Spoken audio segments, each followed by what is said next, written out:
हूं आपका होस्ट चौधरी इरफान ज़हीर और आपको स्पोर्ट्स क्लब में वेलकम कहता हूं।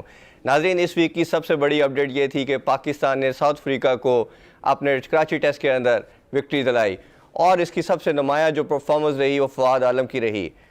खैर, ये न्यूजीलैंड के बाद पूरी टीम अंडर प्रेशर थी, काफ़ी ज़्यादा प्रेशर मैनेजमेंट के ऊपर भी था, प्लेयर्स के ऊपर भी था, लेकिन उनकी परफॉर्मेंस ने एक बहुत बड़ा क्वेश्चन मार्क छोड़ दिया पूरे पीसीबी के ऊपर और तमाम सिस्टम के ऊपर। एक लड़का जो 11 साल परफॉर्म करता रहा और उसको टीम में चांस नहीं दिया गया, बट वो जब टीम में आए उन्होंने बैक टू बैक सेंचुरीज बनाई और पाकिस्तान टीम को फतह दिलाई। इसी हवाले से आज का हमारा शो बड़ा ही स्पेशल होने जा रहा है, क्योंकि आज हमारे साथ जो गेस्ट हैं वो भी कुछ इसी तरह की परफॉर्मेंस कंटिन्यूसली देते आ रहे हैं, बट अनफॉर्चुनेटली उनको नेगलेक्ट किया जा रहा है। पाकिस्तानी क्रिकेट के अंदर हम बात करें तो हमेशा रिकग्निशन फास्ट बॉलर की रही है, बट जो विकेट कीपर है उसका भी बड़ा ख़ास नाम रहा है। ये लेगेसी स्टार्ट होती है वसीम बारी से, मोइन खान, राशिद लतीफ़ आते हैं, फिर इस टेन्योर के अंदर एक ऐसा कीपर आता है, ना सिर्फ वो कीपिंग करता है बट अपनी आउटस्टैंडिंग बैटिंग की वजह से अपनी टीम में जगह बनाता है। डेफिनेटली आप सब पहुंच के होंगे। हमारे साथ आज मौजूद है कामरान अकमल साहब। अस्सलाम वालेकुम सर, बहुत शुक्रिया आपका, आपने टाइम दिया। No problem sir. कामिल भाई, आज आपसे बड़ी ज़्यादा डिस्कशन करनी है। जैसे मैंने अपने इंट्रो में फवाद आलम का जिक्र किया कि कामरान अकमल परफॉर्म करता जा रहा है, हर साल डोमेस्टिक के अंदर चांस नहीं मिल रहा, क्या मोटिवेशन है अब आपके पास? देखिए, मोटिवेशन मेरी आप लोगों की दुआएं हैं, मेरी फैमिली की दुआएं हैं और मेरी लगन, मेरी मेहनत है और जुनून है मेरा, और यही मोटिवेशन है। और खेलते रहेंगे जब तक ये जुनून है, लगन है, और परफॉर्मेंस देते रहेंगे। जो भी क्रिकेट मिल रही है अल्लाह का शुक्र है कि बड़ा अल्लाह का शुक्र, जितना करूं उतना कम है कि जो मैं था उससे कई ज़्यादा मैं क्रिकेट खेल गया हूं जी, और सब अल्लाह का करम है और मज़ीद खेल रहा हूं। इससे बड़ी खुशी क्या मुझे नहीं। आप मैं इसीलिए क्वेश्चन पहला स्टार्ट इससे लिया कि जब एक प्लेयर परफॉर्म करता है और ऑब्वियसली जिस तरह आप माशाल्लाह इतने सालों से क्रिकेट खेल रहे हैं, जब टीम में जगह नहीं बनती, नाम नहीं बनता, नाम नहीं आता और दूसरे को मिल जाता, तो उस टाइम प्लेयर क्या सोचता है? आपकी मोटिवेशन उसमें क्या होती है? अभी मैंने अभी रिसेंटली एक वीडियो आपकी जारी हुई जिसमें आपने ट्रेनर आपके टमी के ऊपर बैठे हुए हैं और काफ़ी वो हैवी वेट लग रहे हैं और आप जिस तरह की एक्सरसाइज उनको बिठा के कर रहे थे, तो वो एक आम बंदे का काम नहीं है। इरफान साहब, वो ट्रेनिंग मैं खुद नहीं कर रहा था, वो ट्रेनर ही करवा रहा था। वो अगर मैं खुद कर रहा होता मुझे ख्वाबों ख्यालों में भी ना होता कि ये मैं ऐसी एक्सरसाइज कर सकता। वो ट्रेनर है, प्रोफेशनल है, उसने मुझे जो कहा वो मैं कर रहा था। लेकिन देखिए, अफसोस है, ये आप नहीं कह सकते कि एज अ प्लेयर मुझे अफसोस नहीं है कि इतनी परफॉर्मेंस देने के बावजूद चांस नहीं मिल रहा। लेकिन कुछ चीज़ें होंगी सिलेक्टर्स की तरफ से भी, कप्तान की तरफ से भी, कोच की तरफ से भी, जो कम्बिनेशन बनता है 15 का या 11 का, उसमें नहीं मैं फिट बैठ रहा, नहीं चांस मिल रहा है। लेकिन ये है कि मेरी तरफ से जो मेरी कोशिश है वो मैं अपनी 100% करता रहूँ। अपनी फ़िज़िकल फिटनेस है, मेरी डोमेस्टिक क्रिकेट की परफॉर्मेंस है, जो मैं क्रिकेट खेल रहा हूँ उसमें 100% अपनी टीम के लिए परफॉर्मेंस दूँ, चाहे वो PSL है, चाहे सेंटर पंजाब की टीम है। अब आया ये सिस्टम, उससे पहले मेरी वापडा थी, वापडा से पहले 16-17 साल मेरी नेशनल बैंक थी, तो वो उस टीम के लिए मैं 100% कमिटमेंट देता था। मेरा काम ये है कि मेरी तरफ से कोई शिकायत ना मिले, जब भी मैनेजमेंट बुलाए या मौका मिले या बातचीत हो तो ये ना कहें कि ये फिज़िकली फ़िट नहीं है, इसकी परफॉर्मेंस नहीं है, तो ये एक्सक्यूज़ मेरी तरफ से ना हो। बाकी उनकी मर्ज़ी है, सिलेक्टरों की मर्ज़ी है। जवाब अभी भी वो फवाद आलम की जैसे आपने बात की है, चल रहा है जी, वो चल रहा है। वो जवाब अल्लाह को देना उन्होंने, जिन्होंने नहीं रखा। अभी मैं सुन रहा था काफ़ी जगह पे इंजी भाई को काफ़ी क्रिटिसाइज किया, वो बहुत ज़्यादा उनकी क्लिप्स लाए जा रहे हैं। हाँ जी, बहुत ज़्यादती है। उन्होंने कहा जी राम प्रकाश जो इंग्लैंड की तरफ से 100 सेंचुरियां की, उसको नहीं खिलाया गया। उस टाइम देखें, इंजी भाई सिर्फ इंजी भाई नहीं थे उस टाइम, जो पिछले जो कोच भी रहे हैं, जो कप्तान भी रहे हैं, इवन 7 सिलेक्टर 2009 से 21 तक 7 सिलेक्टर आए हैं। देखें, ये उनको भी कहे, सिर्फ इंजी भाई को टारगेट बनाना मेरे ख्याल से दुरुस्त नहीं है। उन्होंने जो भी किया एज अ प्लेयर भी बहुत बड़ा नाम है और बहुत बड़ी अचीवमेंट है उनकी पाकिस्तान के लिए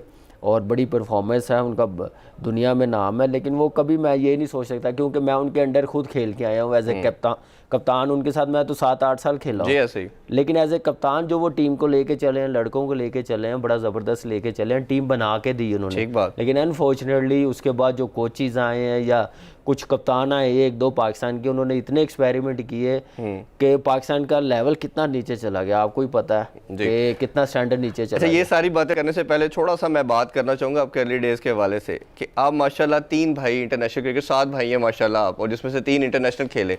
तो ये मोटिवेशन सारे भाइयों में क्या आपके फादर की तरफ से आई? वो क्या फैमिली के घर में क्या कोई और काम नहीं होता था, सिर्फ क्रिकेट होती थी क्या? देखिए क्रिकेट बिल्कुल नहीं होती थी। अच्छा। ऑनेस्टली बताऊं, मेरे फादर की बड़ी ख्वाहिश थी, उनकी बड़ी मेहनत है मेरे साथ, मेरे भाइयों के साथ, और जैसे वो लेके जाते रहे हैं, जैसे मैंने क्रिकेट खेली है, जिन हालात में खेली, मैं आपको आप सोच नहीं सकते, ना मैं बयान कर सकता हूँ। वो आप इरफान भाई मेरे बड़े भाई हैं, उनके तो आप काफ़ी करीब हैं, आपने उनको भी देखा होगा, उन्होंने कितनी मेहनत की है, ओवर टाइम लगा के मेरी क्रिकेट की सामान के लिए मुझे क्या नाम है सामान लेना पड़ता था। अच्छा। लेकिन ये है कि वो टाइम भी है, अब टाइम भी है, लेकिन फैमिली की मेहनत और सपोर्ट के बगैर कुछ नहीं हो सकता। जो मुझे मिली, मेरे बाद मेरे दोनों भाइयों को मिली, तो अल्लाह का शुक्र है, जितना अल्लाह का शुक्र करे उतना कम है। 2002 में डेब्यू होता है, जिसमें उस टाइम जो नाम थे, बहुत बड़े नाम थे, मोइन खान और राशिद लतीफ़, और दोनों का इतना ज़बरदस्त कंपटीशन था, और कीपिंग के अलावा बैटिंग के अंदर, तो उनके अंदर आके अपना नाम पैदा करना, टीम के अंदर शामिल होना, वो क्या फीलिंग थी उस टाइम आपकी? क्या मोटिवेशन, क्या लेवल क्या था? देखिए इरफान भाई, मोटिवेशन तो ये थी कि खेलना पाकिस्तान के लिए, एक तो मेरी फैमिली की ख्वाहिश मेरे वालिद साहब की है, और जैसे मैंने मेहनत की है, जैसे स्ट्रीट क्रिकेट से खेला हूँ, मेरे वालिद साहब ने जैसे मुझे खिलाया, ये बड़ी मोटिवेशन थी मुझे जी। और दूसरा देखिए, मुझे एक तो जूनियर लेवल पे भी नहीं खिलाया जाता था, अंडर 19 भी नहीं खिलाया जाता था, अंडर 15 का टूर किया, और अंडर 19 के 2 मैच। सिलेक्शन कैसे हुई वो जरूर बताइए। वो मेरी डोमेस्टिक की परफॉर्मेंस। मैंने डोमेस्टिक में लाहौर से खेला हूँ, आमिर मलिक कप्तान होते थे, उन्होंने मुझे खिलाया, फुल चांस दिया।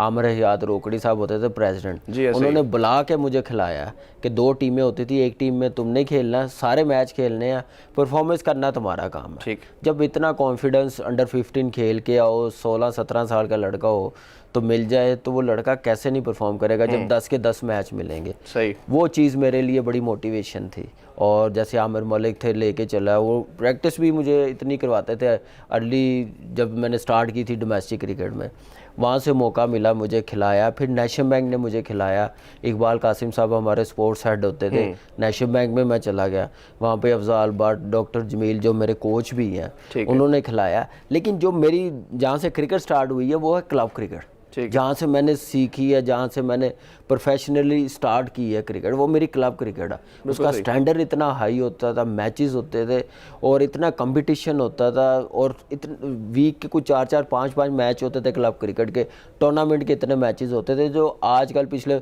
6-7 साल से बिल्कुल ही क्लब क्रिकेट खत्म हो गया। इसी से मैंने ये क्वेश्चन आगे करना था, बट अभी आप जिक्र कर रहे हैं तो कर लेता हूँ कि अब अनफॉर्चुनेटली ना क्लब क्रिकेट रही, ना रीजन क्रिकेट रही, डिस्ट्रिक्ट क्रिकेट खत्म होगी, स्कूल कॉलेज क्रिकेट पहले ही कुछ अर्सा पहले बंद हो गई थी। अब जो रिसेंटली लास्ट 1.5-2 साल से डिपार्टमेंटल क्रिकेट बंद हो गई है, मैं अपने हर शो में इस पर बात कर रहा हूँ, इवन सब लड़कों से, आप लोगों से भी बात की जो इंटरनेशनल खेल चुके हैं, या डिपार्टमेंट के जो लड़के जिनको टेक केयर कर रहा था, 500-600 लड़का जॉबलेस हो गया है, सारे वो 192 के एम्बिट के अंदर आ गए हैं। तो अब इसको कैसे देखते हैं डिसीजन को? एक तो ये, और जब ये लड़के, चलो ये तो इस 6 टीमों के अंदर आके समा गए, आगे जब नया लड़का नीचे से तैयार ही नहीं हो पाएगा, तो वो कैसे देख रहे हैं पाकिस्तानी फ्यूचर को आप? देखिए, ये तो आप पीसीबी ने देखना, और आप हमसे या पीसीबी के चेयरमैन साहब से या वसीम खान से हम जवाब मांगते हैं ना कि ये आपने क्रिकेट चेंज किया, मेरा ख्याल गलत बंदों से आप सवाल करते हैं। आप मीडिया प्राइम मिनिस्टर साहब तक पहुंच सकते हैं, आपका चैनल या दूसरा मीडिया वो पहुंच सकते हैं, उन्होंने सवाल भी किए, उन्होंने सारा बताया भी है, तो उनके कहने से हुआ सारा कुछ। लेकिन वो 20-25 साल ग्राउंड में आए नहीं है पाकिस्तान की, वो अपनी सियासत में बिजी थे। ठीक है, वहाँ पे ग्राउंड रियलिटी टोटली डिफरेंट है, उनका माइंड बिल्कुल, नो डाउट बहुत बड़े कप्तान है, क्रिकेट की नॉलेज है उनको, लेकिन जो हमारी क्रिकेट, जो हमारी ग्राउंड रियलिटी है ना, ये नुकसानदेह हुआ पाकिस्तान की क्रिकेट के लिए। लेट्स सी इन फ्यूचर क्या होता है। लेकिन ये है कि प्राइम मिनिस्टर आज कहे ना कि डिपार्टमेंट क्रिकेट दोबारा से शुरू करवाएं पीसीबी को, ये जितनी जल्दी इन्होंने बंद की उससे ज्यादा जल्दी ये डिपार्टमेंट क्रिकेट शुरू क्योंकि उसमें नुकसान लड़कों का हो रहा है, क्योंकि लड़के सफर कर रहे हैं, लड़कों के साथ उनकी फैमिली, हमें पता है, हम मिलते हैं, ग्राउंड में भी आते हैं, कई लड़के, कई मैनेजमेंट के बंदे वो रुल गए हैं, कोई पिकअप चला रहा है, कोई डिलीवरी बॉय बना हुआ है, तो कोई सब्जी बेच रहा है, कोई फल बेच रहा है, ऐसे काम कर रहे हैं, तो दुख होता है, लेकिन क्या कर सकते हैं, हम बोल ही सकते हैं, बाकी काम तो हमारे प्राइम मिनिस्टर साहब। जी बिल्कुल, क्योंकि एक हमारे पास अनफॉर्चुनेटली एक स्पोर्ट बची है, अगर इसमें भी यही चीज़ होगा, पैसा खत्म हो जाएगा, प्लेयर के लिए मोटिवेशन नहीं रहेगा, तो लेके नहीं चल पाएंगे। अच्छा, कुछ मैं बात करना चाहूँगा आपके दोनों भाइयों के हवाले से भी। ओबियसली आपसे ये क्वेश्चन बहुत ज़्यादा पूछा जाता होगा कि आप आए, उसके बाद अपने मेरिट के ऊपर ख़ासतौर पर पहले मैं उमर अकमल की बात करना चाहूँगा कि जिस तरह का वो टैलेंट आए, सबका मानना ये था कि शायद ये विराट कोहली के कंपेटिटिव किस्म का पाकिस्तान को क्रिकेटर मिला, और जिस तरह की शानदार परफॉर्मेंसेस उन्होंने दी, अनफॉर्चुनेटली ग्रेजुअली किसी ना किसी सूनर और लेटर हमने देखा कि वो किसी ना किसी कंट्रोवर्सी के अंदर आते गए, और अभी रिसेंटली कंट्रोवर्सी की वजह से वो नहीं खेल पा रहे। एक तो आप एज ए एल्डर ब्रदर भी बताइए उनके बारे में कि क्या वो फील करते हैं और वो क्यों इस तरह की कंट्रोवर्सी में, आप जब तक देखा जाए तो आप इस तरह की किसी कंट्रोवर्सी में नहीं आए।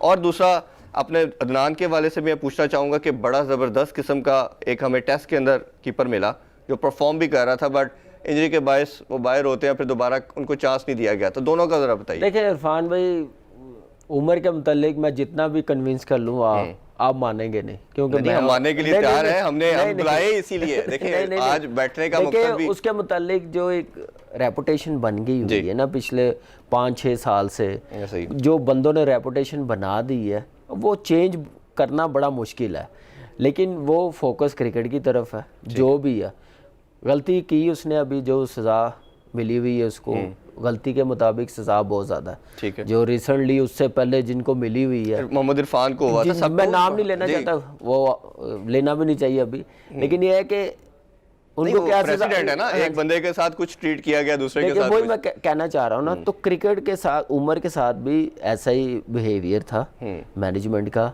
लाइकिंग डिसलाइकिंग जितना भी कुछ कर लेता, वो एक आंखों में बस के आना कि भाई इसकी रेपुटेशन ये है, इसको ऐसे ही हमने ख़राब करना, तो उन्होंने वैसे ही करना, चाहे वो जितना मर्जी परफॉर्म करे। ये नहीं सोचते जिन्होंने ये काम शुरू किया है, प्लेयर्स की मैं बात कर रहा हूँ, मीडिया की नहीं, ठीक है, कि जब वो खेलते थे वो क्या थे, अगर उस वक्त आज का मीडिया होता ना, ये दूसरा मैच भी ना खेलते। सही बात। जो हरकतें थी, जो मैंने देखी, जो मैंने गुजारा इनके साथ टाइम, लेकिन खैर क्या कह सकते हैं, लेकिन एज अ प्लेयर भी थोड़ा सा एहतियात ही करनी चाहिए उमर को भी, और क्रिकेट की तरफ ही फोकस था। छोटी सी गलती है, फेलियर टू रिपोर्ट बताने भी गया, मिल नहीं सका, उसके बाद देखें क्या, उसकी सज़ा ज़रूर होनी चाहिए, ये इस पर कोई कंप्रोमाइज़ नहीं होना चाहिए, ठीक है, लेकिन सज़ा उतनी होनी चाहिए जितनी आपने पहले दी हुई। आपने पहले अगर 2 साल भी दी होती ना, तो उमर डिज़र्व करता था 3 साल, लेकिन अब उन्होंने क्या नाम है, उमर को टारगेट बना के कर दिया, जिन्होंने भी की है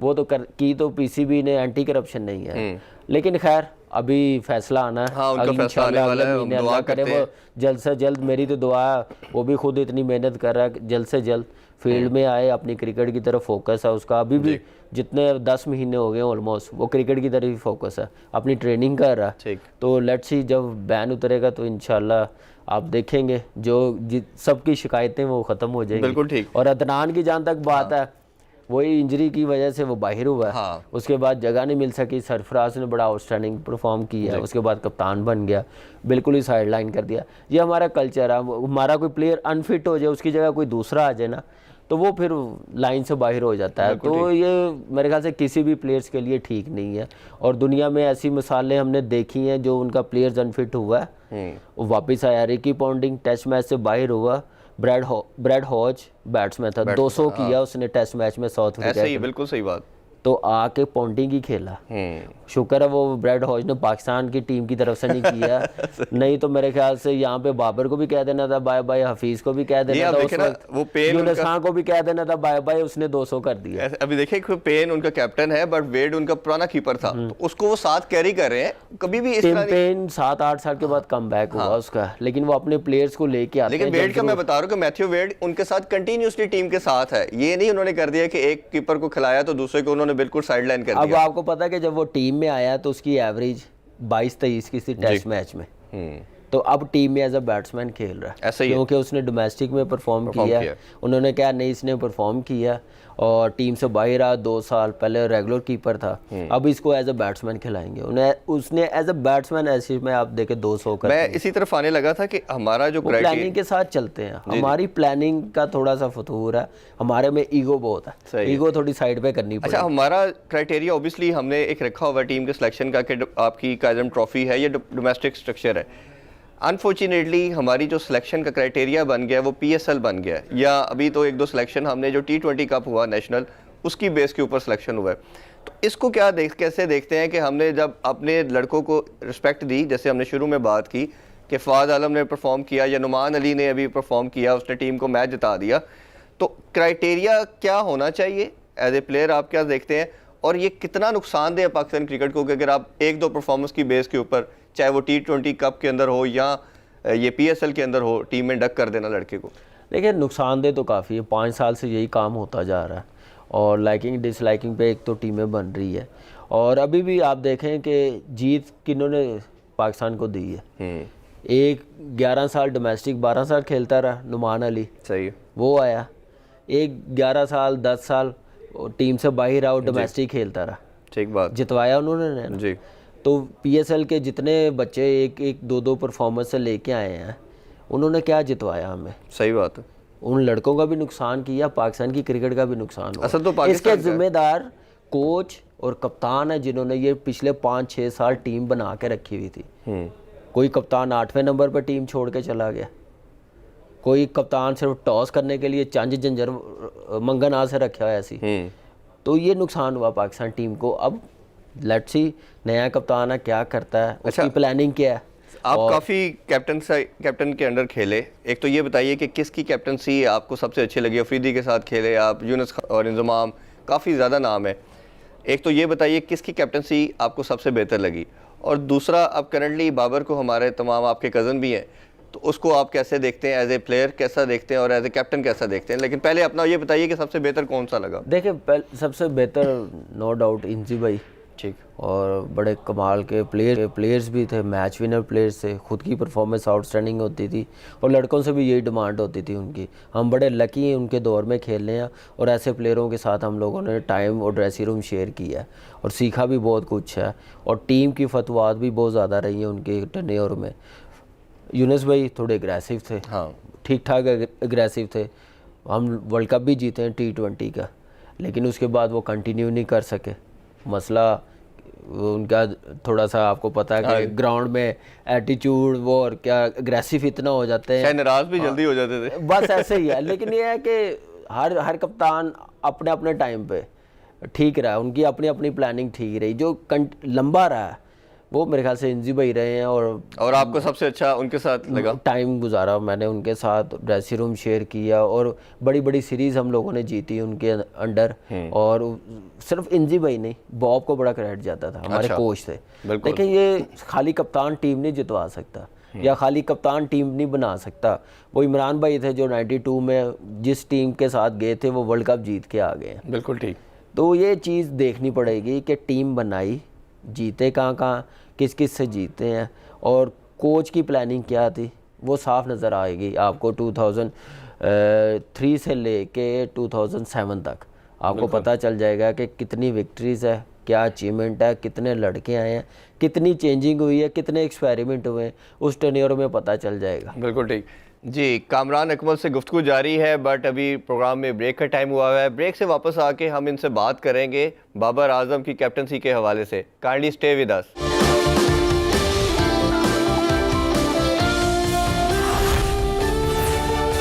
welcome back after the break. अब कमी वैसे हम पूछते हैं बाबर आजम की कैप्टनसी और उन्हें एज ए प्लेयर कैसे देखते हैं। जी प्लीज़। देखिए, एज ए प्लेयर तो नो डाउट बहुत बड़ा प्लेयर है। टॉप 5 बैट्समैन आप निकालें वर्ल्ड के, उसमें से बाबर आजम टॉप 3 में आता है, तो ऐसी परफॉर्मेंस है उसकी। अब उसने टॉप 3 के कप्तानों में आना है। हमने मिसालें देखी जिन्होंने टीमें बनाई है, मैं बहुत बड़ा फ़ैन हूँ सौरव गंगुली का, जिसने इंडिया की टीम को खड़ा किया, बनाया, धोनी जैसे प्लेयर्स और प्लेयर्स ऐसे लेके आया, मेंटालिटी लाया जीतने वाली। उससे पहले ऐसी मेंटालिटी नहीं थी इंडियन टीम ऐसे ही है, बिल्कुल। उसके बाद देखिए फॉलो करते आ रहे सारे कप्तान, ड्रेविड बना, फिर धोनी बना, विराट कोहली बना।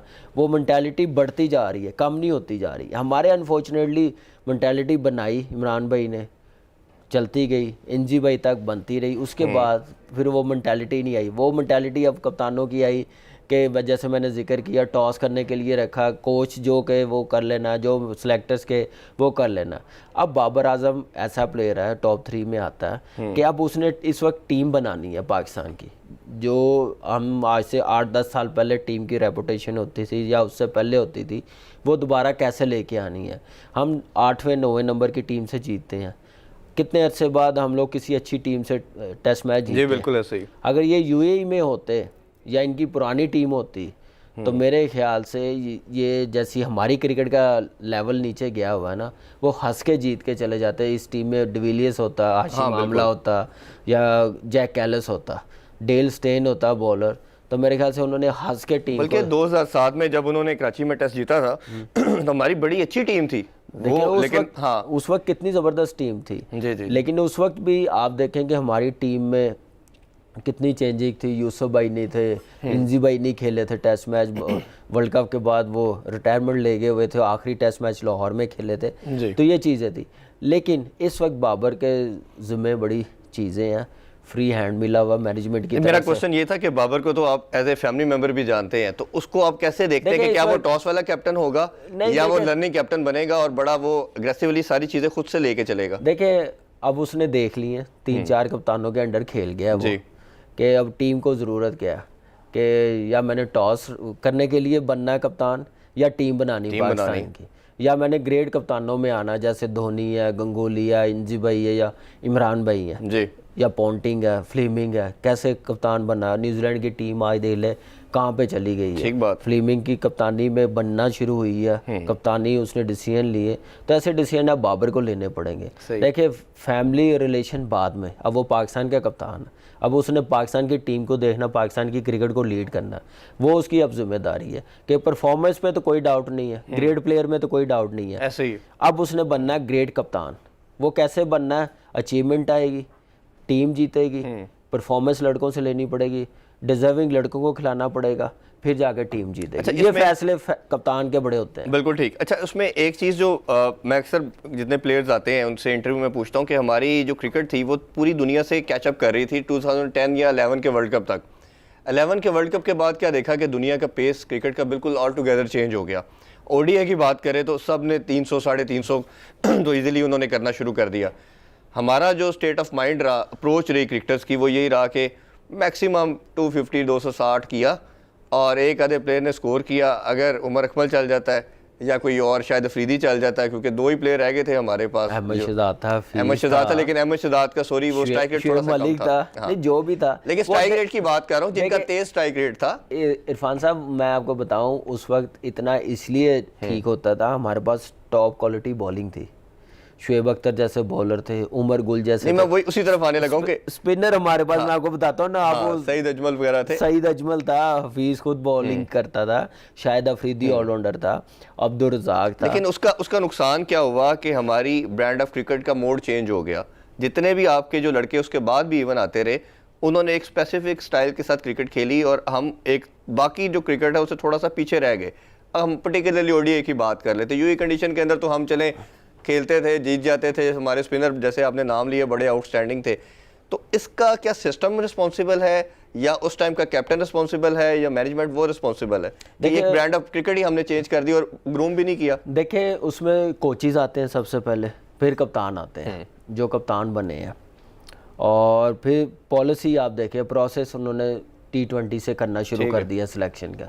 ये नुकसान हुआ पाकिस्तान की क्रिकेट का कि हम लोग 250 तक रह गए, हम 250 प्लस चेज भी नहीं कर सकते थे। सिर्फ न्यूजीलैंड के खिलाफ एक मैच में हमने शारजा में 300 किए हैं, उसके बाद हमने 2 साल के बाद जाके 300 किए हैं। ऐसे ही, क्योंकि उसमें प्रोसेस बड़ा गलत आ गया कि आप सिलेक्शन देख लें, वो कैसे करनी शुरू कर दी उन्होंने, 1-2 इनिंग्सों पे करनी शुरू कर दी। PSL में कोई 140 प्लस बॉल कर दे, उसकी सिलेक्शन हो जाती। हाँ, ये नुकसान हुआ कि अभी आप देख लें, रिसेंटली नए चीफ सिलेक्टर आए हैं, उन्होंने टीम अनाउंस की है। नुमान अली, उससे पहले काशिफ भट्टी था, वो भी डोमेस्टिक प्लेयर था। फिर जफर गौर भी आया, लेकिन क्यों उस कोच ने, चीफ सिलेक्टर ने नुमान अली को खिलाया इस टेस्ट मैच में? क्योंकि उसने 12 साल उसकी क्रिकेट देखी है, उसके अंडर वो खेला, उसको पता है इसकी एबिलिटी क्या, डोमेस्टिक क्रिकेट क्या। तो ये क्या नाम है, उसके बाद इमरान भट्ट ने टॉप स्कोरर रहा, वो खेला।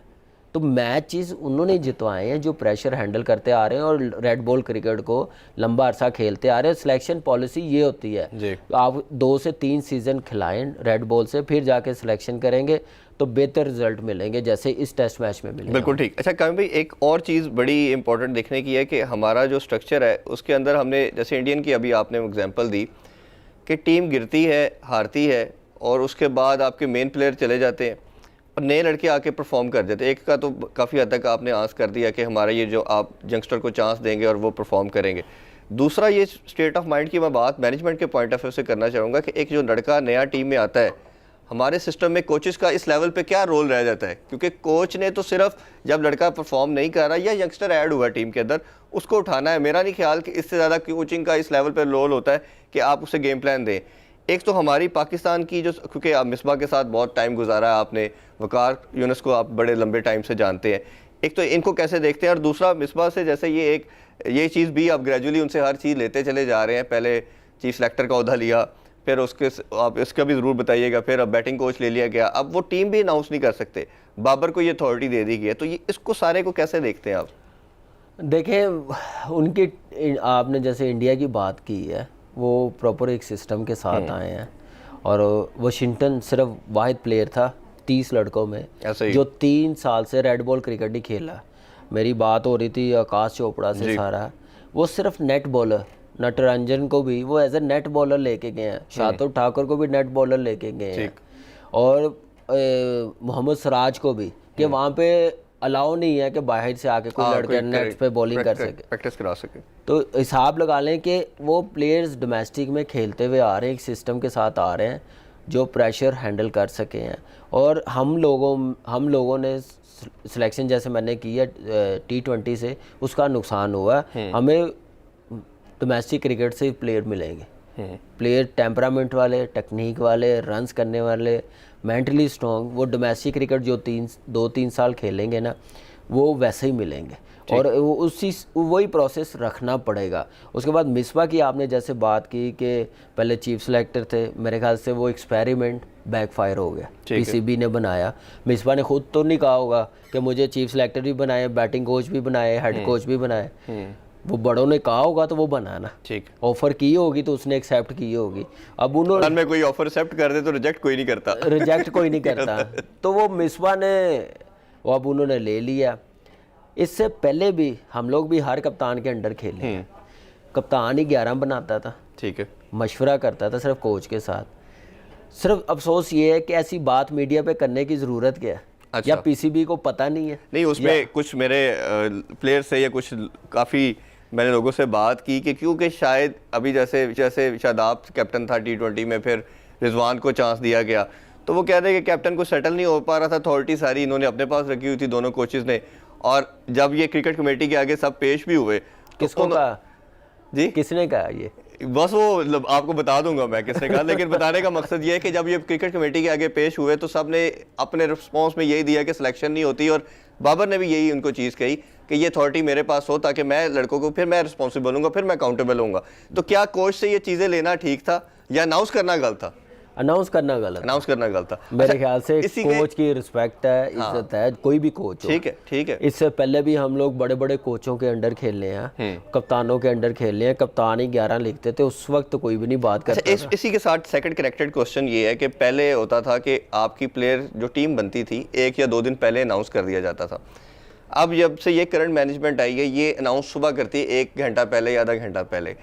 इन दोनों में से कुछ प्लेयर्स का मानना ये है कि ये हमें पहले बता दिया जाए, हम मेंटली ताकि प्रिपेयर रहें, और जाके ओबियसली हमें रात को पता हो, 2 दिन पहले पता हो कि मैं ये गेम खेलनी है, मैंने ये मैच में मैं हूँ। अब वो जब सडन बताते हैं तो लड़के कहते हैं we are not mentally prepared, और ये सडन इंडक्ट कर देते हैं टीम में। तो इस डिसीजन को कैसे देखते हैं आप? देखिए, वो इसलिए नहीं अनाउंस करते, मीडिया पे आ जाती फिर सारी टीम। नहीं, लेकिन आप एटलीस्ट लड़कों को तो बताएं ना जी। नहीं, लड़कों को बता, मैं आपको बताऊं, ऑनेस्टली बताऊं, समटाइम ऐसे पिच के मुताबिक समझ नहीं आ रही कि जब सुबह आएंगे उस वक्त लुक्स कैसी होगी पिच की, उसके मुताबिक वो टीम बनानी होती है, और लड़कों को बता दिया जाता होगा। लेकिन ये है कि मीटिंग में अक्सर ऐसा बताना अच्छी बात है, प्लेयर्स को भी पता हो कि कल मैं खेल रहा हूँ, मेंटली रिलैक्स हूँ, सोने से पहले मैं अपने प्लान सोच के रखूँ कि मैंने क्या करना है इस मैच में। तो ये चीज़ें बड़ी ज़रूरी हैं, और इवन प्लेयर सुबह की प्रैक्टिस जो सेशन है उसके मुताबिक करें। लेकिन अभी जो इस मैनेजमेंट ने, जो आप कह रहे हैं कि बता नहीं रहे, लेकिन मैं आपको ऑनेस्टली बताऊं, मैं अभी तक ना मिलता हूं, ना मेरी जैसे आपके ज़राए मेरे नहीं है, ऐसे ये लड़कों को बता देते होंगे। नहीं, वो नहीं बता रहे, ये मैं बड़े आपसे कंफर्म ये रिपोर्ट दे रहा हूं कि नहीं बता रहे। आपकी रिपोर्ट है, मैं भी इनके साथ इतना अरसा रहा हूं, मुझे भी पता है। लेकिन ये एक एक लड़के को जो खेलते होंगे ना, उसको सेपरेटली बताते होंगे कि तुम खेल रहे हो और आप माइंड बना के रखना। नहीं, कई लड़कों ने तो आपके मीडिया पे आपने भी न्यूज़ देखी होंगी कि उन्होंने जब उनको अनाउंस किया गया तो उन्होंने एकदम बड़ा ये शॉकिंग कंडीशन के अंदर आ गए कि आप हमें फौरन बता रहे हैं, अभी थोड़ी देर पहले बता रहे हैं। इंग्लैंड टूर पे सरफराज का आप सीधा नहीं, उसके अलावा भी हुआ, ये तो प्रोमिनेंट न्यूज़, क्योंकि सरफराज की तो आगे का बड़ा नाम था, कैप्टन रहा तो उसने बोल दिया।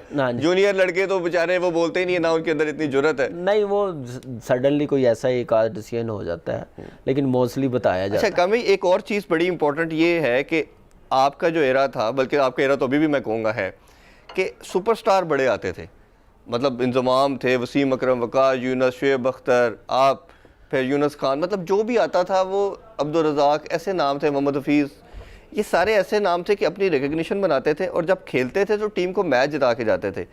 अब ना सुपरस्टार बनता कोई, ना ऐसे प्लेयर के अंदर वो परफॉर्मेंस नज़र आती है, कोई चाम नज़र आता है कि वो जाके टीम को मैच जितवाए।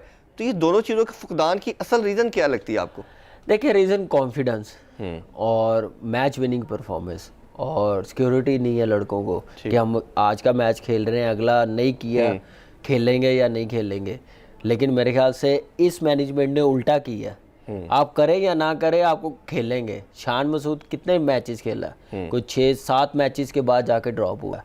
अब आबिद अली, ये 6 मैचेस हो गए, 150 है उसका, ऐसे ही कितना मौका मिल रहा है। अब लड़कों की मेरे ख्याल से परफॉर्मेंस है, अब लड़कों का खुद प्रोफेशनल है कि हमने कैसे डिलीवर करना है, दिल बड़ा करके खेलना पड़ेगा। अब सोच एक्चुअली उस वक्त ये थी कि क्रिकेट की बात होती थी, जब भी गैदरिंग में होती थी, ऐसे बैठे हुए हैं, आपने कैसे स्कोर किया यूनुस भाई, यूसुफ भाई, आपने क्या इनिंग्स खेली है, मज़ा आ गया, क्या आपने ये शॉट खेली, कैसे खेली है।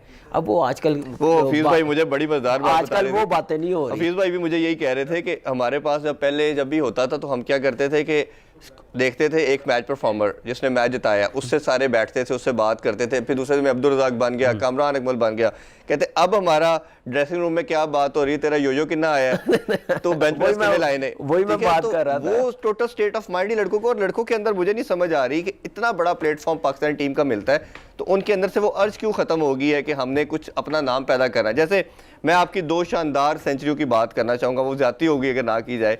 एक आपने मोहाली में की, ठीक है, जिस तरह पाकिस्तानी टीम का वो मैच बचाया, एक कराची के अंदर आपने की, जिस तरह शुरू में सारे 3-4 आउट हो गए और आपने सेंचुरी स्कोर की। आपकी वैसे पर्सनल दोनों में से बेस्ट मैच इनिंग्स कौन सी आपको लगती है? इरफान भाई, दोनों ही मेरे लिए कि पाकिस्तान एक हारता हुआ बच्चा है, हाँ, वो ड्रॉ किया हमने मोहाली में 2004 में जी, ऐसे और एज ए यंग प्लेयर हो, इंडिया जैसी टीम के खिलाफ, इतनी बड़ी टीम के खिलाफ, जिस टीम में सचिन और सौरव गंगुली हो कप्तान, जो मैं बहुत बड़ा फ़ैन हूँ उसका एज ए कप्तान, और क्या नाम है, राहुल द्रविड़ जैसे और ज़हीर खान जैसे फास्ट बॉलर हो, कुंबले जैसा लेग स्पिनर हो, उस टीम के खिलाफ हारा हुआ मैच ड्रॉ करना, उसमें सिर्फ मैं अपने आप को नहीं क्रेडिट दूंगा, रज़ाक भाई को भी बहुत शानदार वो पार्टनरशिप लगी जी। और रज़ाक भाई के 70+ रन जो हम लोगों को मैच सेव करके, अगर रज़ाक भाई या मैं आउट हो जाते अर्ली तो शायद तो हम टेस्ट मैच हार जाते। लेकिन ये है कि वो अच्छा था हमारे लिए, दिन अच्छा था, एक बस कोशिश की है, पॉजिटिव माइंड रखा, फ्री माइंड होके खेले हैं, अपनी गेम पे रहे हैं, उसमें कामयाब हो गए। वैसे ही कराची में दोनों को आप ये नहीं कह सकते कि दोनों में से बेस्ट कौन सी है, दोनों में से बेस्ट ही है मेरी, क्योंकि वो पाकिस्तान मैच शायद आप कह दें कि पाकिस्तान जीता, वो सीरीज जीता, वो सीरीज जीता। अच्छा, उसमें मेरी कई प्लेयर से बात हुई और इवन जब आप टीम में आए तो मोइन खान और राशिद लतीफ़ ने कहा कि ये पाकिस्तान का शायद वो विकेट कीपर बैट्समैन होगा जो वो रिकॉर्ड बनाएगा जो शायद किसी ने नहीं बनाया और आते टाइम तक ये रहेंगे। अनफॉर्चुनेटली बैटिंग में तो परफॉर्मेंसेस आपकी बहुत सामने, अब कीपिंग के अंदर हमेशा हमें थोड़ा सा लगा। तो एक तो ये आप कैसे देखते हैं कि कीपिंग का क्या मसला रहा, क्योंकि कुछ प्लेयर ने बाद में एलिगेशन भी लगाए, अपना मलबा आप पे डाला कि कामरान अकमल ने, मुझे नाम नहीं लेना चाहिए वैसे, कि उनकी वजह से हमारा कैरियर ख़त्म हुआ। तो और दूसरा ये ऐसी के साथ कि आपने लास्ट वेस्ट इंडीज़ के खिलाफ 2017 में लास्ट अपना T20 और ODI खेला, अभी जो प्रैक्टिस है और जिस तरह माशाल्लाह आप PSL के अंदर भी परफॉर्म करते चले जा रहे हैं, तो कामरान अकमल खुद को कैसे देखते हैं कि क्या अभी भी आपके अंदर क्रिकेट बाकी है? क्रिकेट तो है, टीम के लिए कितने मोटिवेटेड है आप? देखिए, टीम का तो मैं अभी बिल्कुल नहीं सोच रहा। अच्छा। अभी सिर्फ सोच रहा हूँ PSL है और क्या नाम है, तकरीबन 20 दिन रह गए हैं शुरू होने में, उसकी तैयारी है। देखिए, मैं ऐसा सोचता नहीं हूँ कि मैं जो आ रही है चीज़ उसके मुतालिक ना सोचूं और उसके बाद जो चीज़ आ रही है उसके मुतालिक सोचूं, ना मैं वो आने वाली चीज़ के लिए फोकस रहेगा ना जो उसके बाद है उसके लिए। तो अभी PSL में देखेंगे, परफॉर्मेंस करेंगे, इंशाल्लाह कोशिश करेंगे कि अपनी ज़ल्मी टीम के लिए अच्छा परफॉर्म करे, उसकी तैयारी कर रहे हैं। उसके बाद देखेंगे क्या होता है। PSL की थोड़ी सारा साल क्रिकेट चलती रहती है, प्रैक्टिस चलती रहती है। नहीं, उसमें जैसे PSL में माशाल्लाह आप वो वाइड प्लेयर हैं जो हर सीज़न में मेरा ख्याल है सेंचुरी बना देते हैं। तो एक तो PSL का स्टैंडर्ड को कैसे देखते हैं आप, क्योंकि आप सारी ऑल ओवर द वर्ल्ड तमाम लीग भी खेलते रहते हैं और ट्रैवलिंग जिस तरह आपने हर जगह परफॉर्म किया है, एक तो PSL को कंपेयर कैसे करते हैं और PSL के स्टैंडर्ड को लेके अपनी परफॉर्मेंस के साथ अपनी ज़ल्मी के लिहाज से, क्योंकि मेरी वहाब भाई से बात हो रही थी, वो कह रहे थे कि हमारे लिए सबसे मेन प्लेयर जो है वो कामरान अकमल है, कि जिस तरह ऊपर से वो लेके चलते हैं। और लास्ट सीजन में वो आप नहीं जीत सके तो उन्होंने कहा कि अगर कामरान अकमल चल जाता तो हम ज़रूर जीते। तो उसका कैसे क्या देखते हैं? देखिए, PSL का स्टैंडर्ड नो डाउट बहुत हाई है और जो प्लेयर आया, बड़े से बड़ा प्लेयर आया, पीटरसन भी आया, मॉर्गन भी आया, दुनिया का हर प्लेयर आया PSL में, और सब ने कहा कि जो PSL में क्वालिटी ऑफ क्रिकेट है ना, उसका कोई मैच नहीं है दुनिया में। बॉलिंग का उन्होंने कहा कि हर टीम में 145 वाले प्लस पेस वाले फास्ट बॉलर्स हैं और प्रॉपर 5 बॉलर्स हैं। और विकटें भी हमारी अब पाकिस्तान में जब से आई है बड़ी ज़बरदस्त विकटें बननी शुरू हो गई हैं। स्टैंडर्ड बड़ा अच्छा, कंपटीशन टीमों का आपस में बड़ा ज़बरदस्त है और ये चीज़ हर कोई प्रेज़ करता है और अप्रिशिएट भी करता है और फुल क्रेडिट देना भी चाहिए। जैसे क्वालिटी रखी हुई है क्रिकेट की, आप दूसरी लीग देखते हैं 1 से 2 ओवर देखेंगे चेंज कर देंगे। बिल्कुल ठीक बात है। हाँ, तो हम लोग, हमारी PSL प्लेयर्स कहते हैं कि हम ना भी खेल रहे हो ना, हम घर पे भी हों, तो एटलीस्ट हम लोग पूरा मैच देखते हैं कि क्या क्रिकेट हो रही है, क्या PSL हो रही है। फाइनेंशियली वाइज IPL का कोई मैच नहीं है, स्टैंडर्ड भी उनका ज़बरदस्त है, लेकिन उसके बाद अगर जो देखी जाती है क्रिकेट वो PSL देखी जाती है और मज़ा भी आता है। और एज ए ज़ल्मी प्लेयर्स आपने जैसे कहा कि परफॉर्मेंस का, तो मुझे खुशी होती है कि जब अच्छी बॉलिंग के खिलाफ आप परफॉर्म करें और टीम जीते। और पेशावर ज़ल्मी को इसलिए क्रेडिट देता हूँ कि उन्होंने बड़ा सपोर्ट किया। उसमें से आप देखें कि हम पहले एडिशन से टीम के साथ हैं, मैं हूँ, वहाब है, असगर 3 साल रहा, हफीज़ रहा, हसन अली रहा 5 साल, अब वो इस्लामाबाद के लिए चला गया। लेकिन हमारी जर्नी बड़ी अच्छी रही है और एक फैमिली की तरह सारे एक दूसरे को सपोर्ट करते हैं हम लोग। हमारा किसी लड़के में ये एंगल नहीं है कि यार मैं कर लूँ टीम जीते या ना जीते, एम यही है कि टीम जीते है। इसका क्रेडिट किसको देते हैं आप? अकरम साहब को देते हैं या सैमी साहब को देते हैं या जावेद साहब को देते हैं जो ऑनर जावेद अफरीदी? देखिए, जावेद भाई भी मैं ऑनेस्टली बताऊँ, एक दिन 5 सीज़न हो गए, एक दिन ड्रेसिंग रूम में नहीं आए। अच्छा। ना पूछने आए हैं, ना कभी उन्होंने किसी लड़के को कहा कि प्रेशर दिया या प्रेशर डाला। वो सिर्फ एक टीम को ऑनर आते हैं, बल्कि वो कहते हैं किसी लड़के को कोई प्रॉब्लम हो मेरे पास ज़रूर आए। और बाकी जो टीम को संभाला हुआ ना क्रिकेट को, वो है मोहम्मद अकरम ने, जिन्होंने बड़े प्यार से हर लड़के को रखा हुआ है और बड़ी ज़बरदस्त परफॉर्मेंस ले रहे हैं। ड्रेसिंग रूम का माहौल उन्होंने बड़ा ज़बरदस्त रखा हुआ, टेंस नहीं रखा हुआ। इतना बुरा टाइम आया ज़ल्मी पे, एक टाइम पे ये मैच दोनों जीतने हमारे पास 2 साल पहले ज़रूरी थे, 3 साल, यकीन करें उस वक्त भी पैनिक नहीं होने दी, मोटिवेट किया। ये अच्छे कोच की निशानी है। उसके बाद कप्तान, नो डाउट चैंपियन कप्तान है, 2 T20 वर्ल्ड कप जीता हुआ है डैरेन सेमी, और जैसे वो टीम को लेके चलता है और एज ए कप्तान ही वो कामयाब है, आपने देखा होगा। और जैसे काम लेता है, जैसे डिसीजन लेता है, तो देखिए ये मिल के एफर्ट है। जो ज़ल्मी बनी और ज़ल्मी परफॉर्म करी है, हर लड़का परफॉर्म करता है जब भी ज़रूरत पड़ती है। भाई लास्ट क्वेश्चन ये है कि पाकिस्तान में इतने साल बाद क्रिकेट वापस आई और अभी जिस तरह बड़ी टीमों ने भी आना शुरू कर दी है, इसके हवाले से लास्टली आप क्या कोई मैसेज देना चाहेंगे, या कितनी बड़ी चीज़ है अपने मुल्क में दोबारा क्रिकेट होना? देखिए क्रिकेट तो बाद में, ये बड़ी खुशी की बात है कोई बड़ी टीम आई है। साउथ अफ्रीका ऑलमोस्ट 13-14 साल के बाद आई है, और बाकी टीमें भी अभी इंशाल्लाह आएंगी। देखिए इसमें क्रेडिट PCB को ज़रूर जाता है, हमारी PSL की मैनेजमेंट को जाता है, जिन्होंने डिसीजन लिए, PSL करवाई। 2015 से ये काम शुरू हुआ, जिम्बाब्वे टीम को स्टेप बाय स्टेप बुलाना, फिर श्रीलंका को, वर्ल्ड 11 को, वेस्ट इंडीज़ को बुलाना। तो ये छोटी छोटी अचीवमेंट है जिसकी वजह से ऐसी टीमें आई हैं, उनको कॉन्फिडेंस आया, और सिक्योरिटी प्रोटोकॉल जैसे मिला टीमों को, वो जाके बताते भी रहे हैं। डुप्लेसी ने भी जैसे बात की, जब मैं वर्ल्ड 11 के साथ आया था तो मुझे कितना अच्छा एक्सपीरियंस हुआ, फिर PSL में भी आया, तो ये चीज़ बड़ी मोटिवेट करती है। इसी दुआ और उम्मीद के साथ कि पाकिस्तानी क्रिकेट ग्रो करे और ये खुशियाँ जो अपने कंट्री के अंदर क्रिकेट को देख के हमें नज़र आती हैं वो इसी तरह रहे। उम्मीद करते हैं कि अल्लाह करे कि आप और आपके भाई जिन्होंने पाकिस्तान का नाम रोशन किया वो दोबारा कम बैक करें, और इसी तरह जिस तरह पहले नाम रोशन किया दोबारा करें। नाज़रीन, आपने कामरान अकमल की गुफ्तगू सुनी, होपफुली आपको तमाम ये इंटरव्यू बड़ा पसंद आया होगा। इंशाल्लाह आपसे मुलाकात होगी नेक्स्ट वीक। टेक केयर, अल्लाह हाफिज़।